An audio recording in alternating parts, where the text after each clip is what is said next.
This Chat with the Expert is brought to you by Angie's List on 93 WIBC.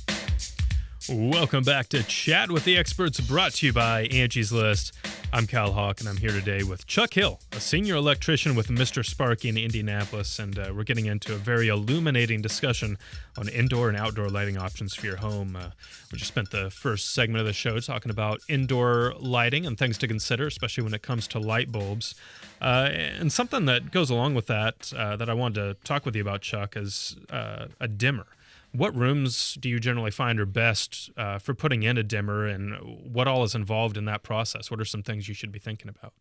I've put many dimmers in over the years. It just depends on, personal preference. Do you want it in your bathroom? Do you want it in your kitchen, living room? I've put them in hallways, bedrooms. It's personal preference, I think. Yeah. Like I said, I've installed them everywhere. And it's about more than just changing out the switch. There's the bulb to consider as well, right? Because you can't just have a general bulb that works with a dimmer. Correct. With the different types of bulbs we have today, they have to be compatible. They have to be a dimmable lamp, and your dimmer switch itself has to be compatible with that lamp. Okay. Yeah, there's some different things to consider there. And, another thing that we talked about just briefly in that first segment is recessed lighting. It's a trend you talked about. A lot of people are putting that into their home. It can provide a really nice look, and it's a lot different than just your general lighting setup in your home.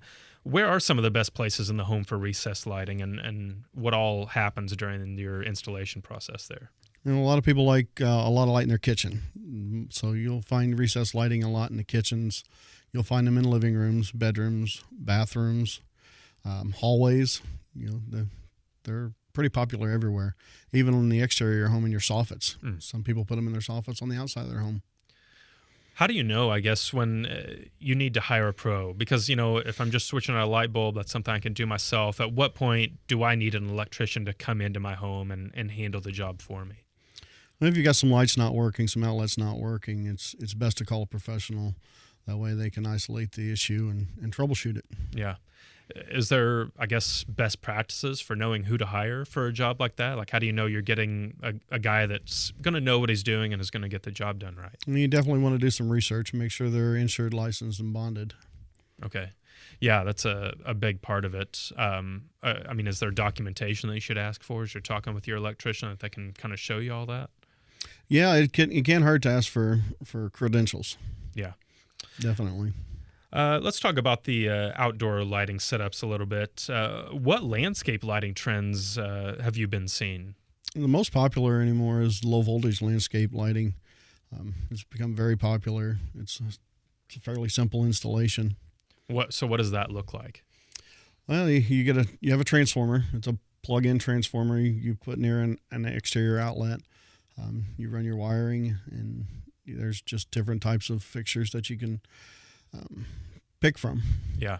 Is landscape lighting something that can actually affect the resale value of your home? Are you seeing people kind of put it in to kind of not only spruce up their outdoors, but kind of add that extra appeal for someone that might want to buy?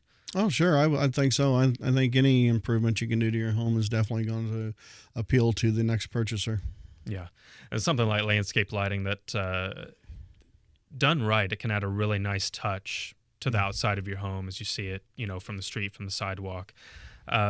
Is landscape lighting design and installation something that is always going to require a pro or an expert to come in and handle the job, or is that something that you can do yourself? Well, I think you can do it yourself. You've got a pretty good idea of what you want lit up and where the areas you want lit up. Most popular is, pathways, your driveways. If you've got a special tree you enjoy, you might want it lit up at night, or some vegetation, or even the house yourself. You can wash your walls with light. Yeah. We did a show last summer on landscape lighting, and mostly about the design process, and that was kind of a big part of it. It's one thing to put up like a security light on your garage, but it's a whole nother thing to have somebody come in and kind of plan out the whole process and the whole design and what it's going to look like, and they can become some pretty big jobs, it seems like. Have you seen some that you've worked on that are pretty expansive as far as what they're putting in? They can get pretty extensive, yes. Depends on their landscaping, and you can do deck areas, just many options for that. So what kind of style and finish options are available when we're talking about the fixtures that we're going to place outside? Because that's something that during the daytime you're going to see. During the day, yes, you're going to see them. There are several options. You can go to any of your hardware stores or any lighting stores. There's endless types of fixtures, colors, finishes. Right. What kind of cost is somebody looking at for landscape lighting design and installation? Well, that can vary. It depends on really how extensive you want to get with it. They make some solar powered ones that are cost effective, very inexpensive, and you can definitely install them yourself because they require no wiring. But the cost could be endless. Yeah. Well, let's talk about the solar aspect. Is this something that somebody's going to have to already have an existing solar power system in place, or can you get like a smaller unit that you use for just your lighting purposes? The actual light fixture itself it's all built into it. You buy one single unit and just put it where you like it, and it's all built in, all contained. Is that something that you're seeing more and more of? Is people deciding to go that way because there's sort of a cost effectiveness to that? I think it's the most cost effective, and that is a pretty big choice for people. Yeah. It is a big option, and I've seen quite a few of them. We talked a little bit about LED lights in the first segment. Are there benefits to using LED lighting on the outside of your home? Yes, for energy saving. Yes, definitely. It does save you quite a bit of energy. Yeah. Well, let's shift away from lighting for a little bit. I want to spend the last couple of minutes of this segment talking about just some strict electrical matters. If I've just got like a small problem in my home, maybe I need a fuse replaced or some small job done, what kind of cost am I looking at just for a general service call for an electrician to come out? Is that going to vary depending on the job? Is there kind of like a upfront cost just to have somebody come into the home? Most of your companies have a general service call fee. But then once the person comes out and assesses the situation, then they generally give you a price on what it would take to make that repair or replacement. Yeah. Just like a lot of the work you're having done, you're going to want to have that conversation up front with the contractor, the electrician you're dealing with, and kind of talk through all of it. Correct. And we talked a little bit earlier, we were talking about kind of the dangerous aspect of working with electricity. For somebody that maybe has had a little bit of experience, they've got a small job they want to do in their home, are there any safety tips that you could give that would kind of help somebody keep from getting themselves into a really bad situation? If you're going to do it yourself, you definitely want to make sure the power's turned off. If you're unsure which switch to turn it off, turn your entire home off. But my best recommendation is call somebody who is qualified in that area, especially with electrical work. Yeah.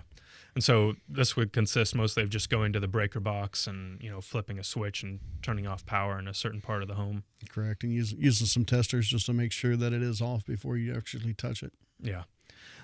We've talked a little bit about, some of like a lighting job where it may not be as intrusive to your home, but if you're changing wiring in your home, you're going to have to get behind the walls. I mean, those are kind of some bigger jobs. What all is entailed there? If maybe you've got old wiring and you need to put in a completely new system, what happens at that point? That can be a pretty extensive job. It's definitely going to require, getting into attics, crawl spaces, fishing wires down walls, if you're planning on doing something of that nature. Are there ways to know if your if your wiring is where it needs to be, or if maybe you have an old wiring because you live in an older home and you need to consider getting it changed? How do you know that that's a job you need to get done? Well, if you're ever unsure, have an inspection done. Have an electrician come out and do a thorough inspection of the wiring of your home to find out what the condition is. Yeah. Is there any general types of wiring that when you hear it, that's old, that's bad, we need to switch it to something new? The old knob and tube. I'm sure quite a few of your listeners are tuned into the knob and tube wiring, especially if they have a really old home. They do. That wiring still does exist in some of these homes, and it definitely wouldn't be a bad idea to have it inspected, checked, and see what kind of condition it's in. Absolutely. Well, it's time for us to take another short break here, but we're far from finished. When we return, we're going to spotlight our What's Trending segment with some helpful tips, and we'll get some answers to your listener questions. We're all abuzz today, talking about lighting. Stay right here. It's Chat with the Experts, brought to you by Angie's List. Do you love a good bargain? Angie'sList.com showcases popular deals from highly rated local companies so you can save time and money on the home and health services you need most. Remodeling your kitchen? Painting your house? Cleaning your carpet? We've got a deal for that. Angie's List members even have access to exclusive discounts, up to 80%. Don't waste another day or another dollar. Start shopping now at Angie'sList.com.